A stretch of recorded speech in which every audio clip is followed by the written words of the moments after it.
We now have official confirmation that Presidents Moon Jae-in and Donald Trump will hold a bilateral summit in Seoul on November 7th. Those confirmations came on Monday from Cheong Wa Dae and the White House. We also know President Trump, who will be coming to South Korea on a state visit, will deliver a speech at the National Assembly on the Seoul-Washington alliance and tackling North Korea. Our chief Blue House correspondent Moon Connyoung starts us off.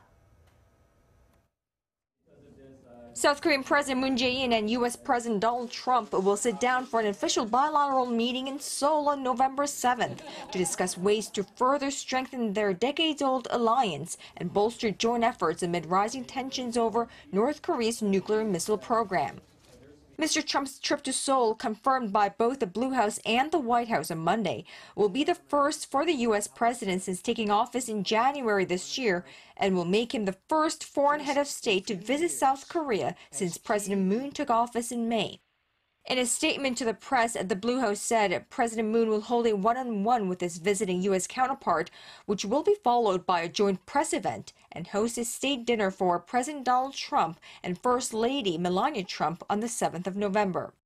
During his stay in Seoul, the U.S. leader will also speak at the National Assembly, becoming the first U.S. president to do so in 24 years, where, according to the White House, he'll celebrate the enduring alliance and friendship between the United States and the Republic of Korea and call on the international community to join together in maximizing pressure on North Korea. Noting that Mr. Trump will be the first U.S. president in a quarter century to make a state visit to South Korea, the Blue House said his travel will underscore the two countries' ironclad commitment to their long-standing security alliance and reaffirm the two heads of states' personal trust and friendship. Mr. Trump's trip to Seoul is part of his whistle-stop tour of Asia, which will also take him to Japan, China, Vietnam, and the Philippines, the last two countries for annual regional meetings, which will also involve South Korean President Moon Jae-in. Moon Connyoung, Arirang News, The Blue House.